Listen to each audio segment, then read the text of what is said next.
Hey, hi, and hello, and welcome back to 12 to 60 Comics. Today, I am going to talk about some comic book history, and I'm going to take us back to the Great Comic Book Panic. Yep, that's right, back when comic books were burned.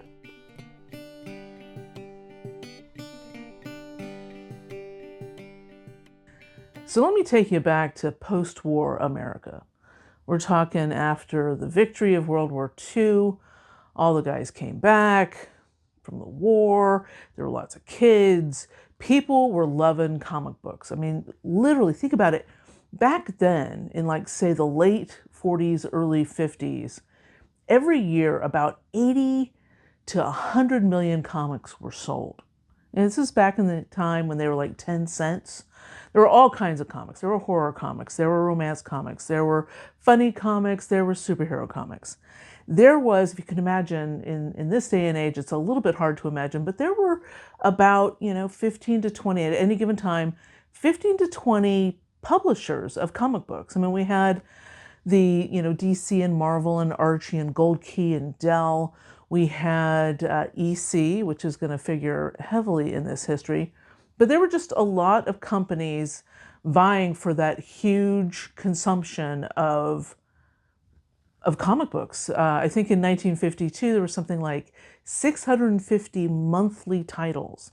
And, think about it. Back then, comics were sold in candy stores, in drugstores, in the grocery store.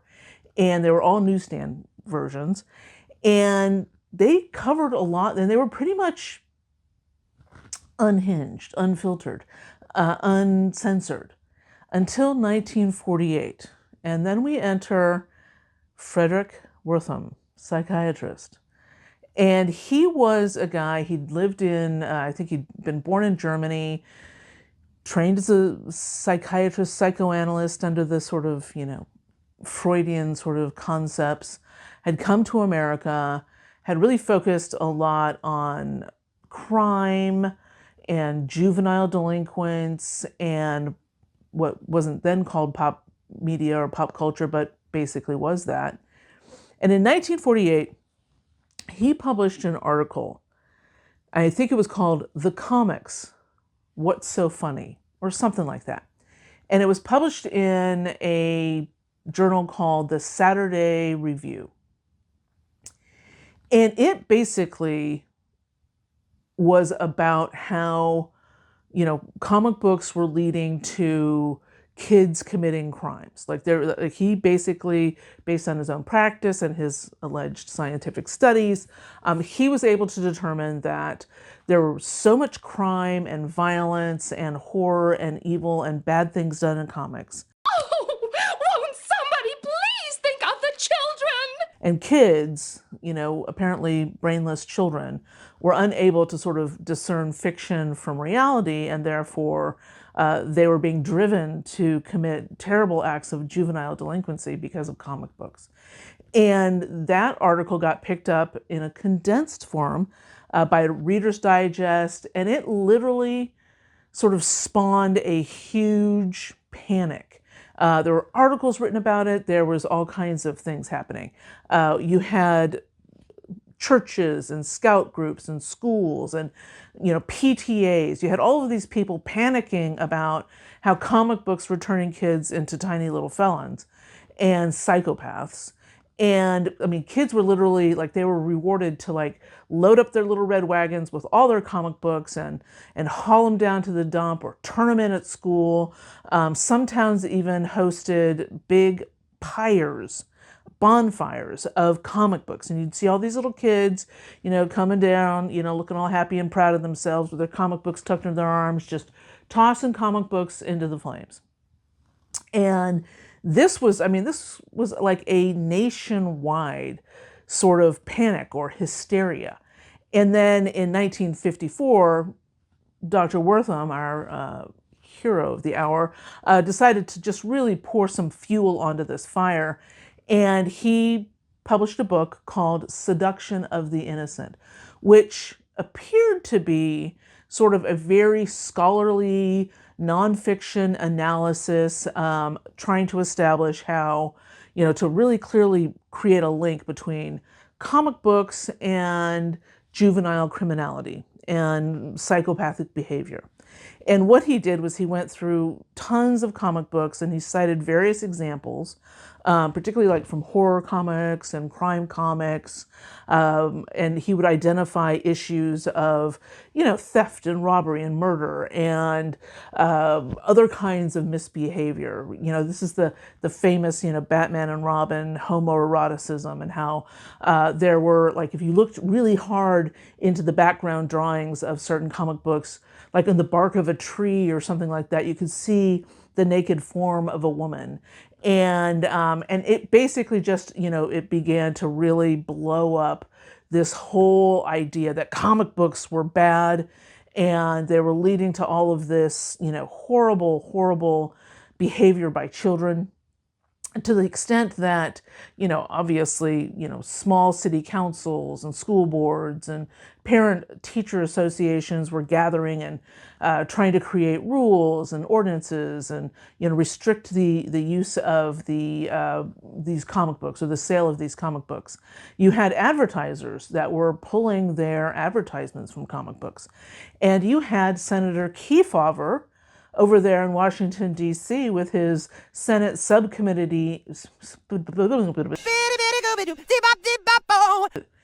You had, I can't even. You had Senator Kefauver with his Senate subcommittee on juvenile delinquency holding hearings that were broadcast on the radio and on TV, where the detailed contents of various comic books would be very sort of salaciously read into the record. They would bring various witnesses, Walt Kelly from Pogo, Bill Gaines from EC Comics. They had, experts and scientists and doctors, and they had all kinds of folks come and testify. And basically what happened was the movement was kind of underfoot to sort of start passing some censorship style, regulations or legislation to kind of regulate the content of comic books. We've got to protect our phony baloney job, gentlemen. We must do something about this immediately. Immediately. Harumph, harumph, harumph, harumph. I didn't get a harumph out of that guy. Give the governor harumph. Harumph. You watch your ass. And so the comic book industry did what the movie industry had done previously, which was they said, hey, now we're gonna talk amongst ourselves. We're gonna gather together, and we're gonna create our own comic book, manufacturers and magazines association, and we're gonna create our own code. And that is why in 1954 the Comics Code Authority stamp of approval was created. And there were a couple of companies that did not sign on, that did not participate. And you'd think, oh, these are the underground comic book companies that were going to continue to fight the good fight. And, this was like EC and all these. No, it was like Dell and Gold Key, which were basically like Disney imprints. And they were already probably at a much higher, stricter level of, this has got to be kid-friendly kind of stuff. Their rules were already much stricter than probably the CCA was even thinking about imposing. And so the CCA rules were obviously very subjective and very restrictive. I mean, basically, after 1954, when these rules went into place, like, everything became very boring. Like, there were a lot of the superhero stuff, the horror stuff went away, the crime books went away, a lot of the romance comics went away. You had the superhero stuff got really, really tamed down. There was a huge resurgence of the sort of, talking funny animal kind of comic books, and, the sweet kids doing, goofy stuff kind of comic books.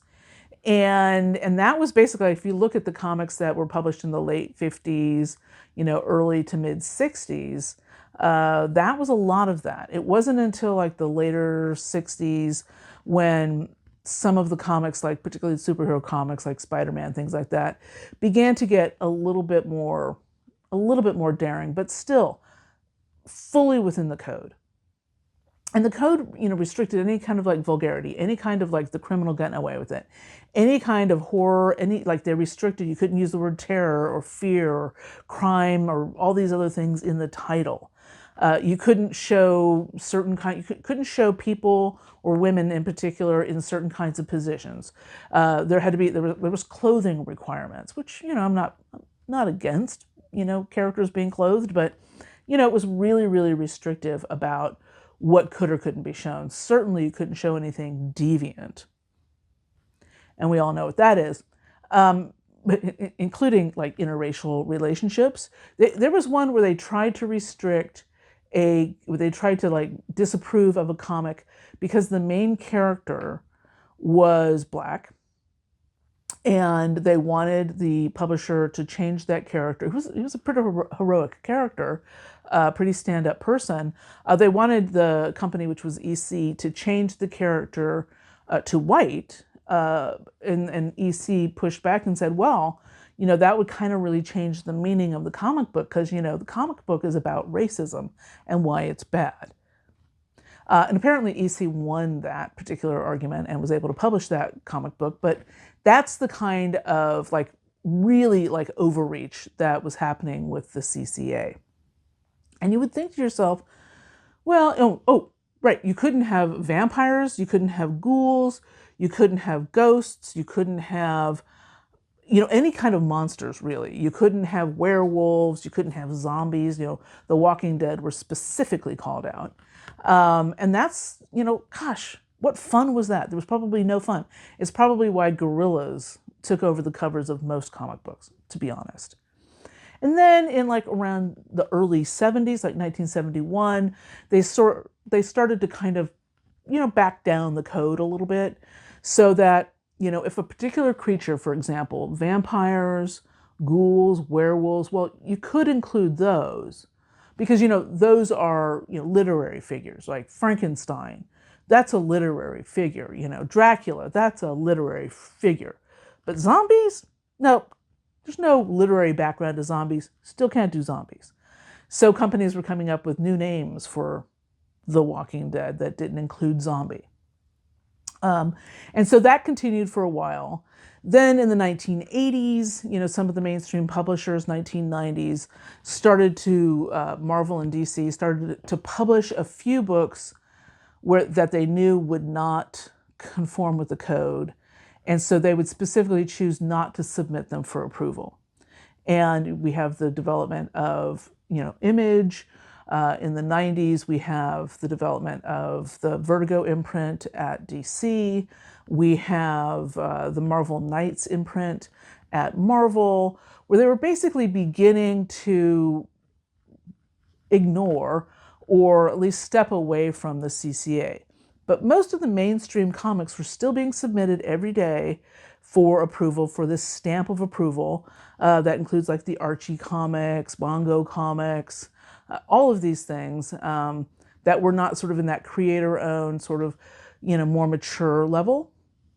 It wasn't until, believe it or not, it wasn't until 2001, this millennium, that, in this century, I suppose, that Marvel decided it was going to stop submitting its books for CCA approval. It was another 10 years before DC followed suit, and Archie Comics at the same time. So 2011 is pretty much when the Comics Code Authority died. This book, The 10-Cent Plague, which is an excellent telling of the history of comic book banning and Dr. Wortham and all of this stuff. This book was published, I think, in 2008. It is an excellent book, very readable. It is not dry in any way, shape, or form. It reads beautifully. It's well researched. David Hadju is I'm not sure if that's how you pronounce his name. I hope so. Was a professor at Columbia University, a recognized journalist and media writer, wrote a lot of things, reviews and books on music. And I really thought that this was an excellent history of this time. And I highly recommend it. So you can still get it. through you know who. But you can also still get it. I checked. You can get it online from Powell's. You can get it online from what you call it, thrift books. So, if you need to find it through the other provider, that's fine too. Go to your local bookstore, ask them to order it, and find it and read it, because it is an excellent history of this terrible, terrible time in comic books. And you're never going to believe what I found in my stash of books. That's right. From EC Comics, The Haunt of Fear. This book is one of the books that is specifically referenced as being horrible and awful. It's number 19 from EC Comics in 1953. And this is the one that featured the old crypt keeper and the old witch and the vault keeper. And it was all these really funny, I think, funny stories of horror. And so one of the stories in here is a story called Foul Play. And it was cited as being too gruesome for children. I'll let you decide. I don't know. I didn't think it was that bad. I thought it was pretty funny. You be the judge. I don't think it probably was going to lead to any sort of, pathological murders or anything like that, particularly not on the Little League fields of America. So anyway, I hope you enjoyed that. I hope you enjoyed talking comics and talking history today. And until next time, take care.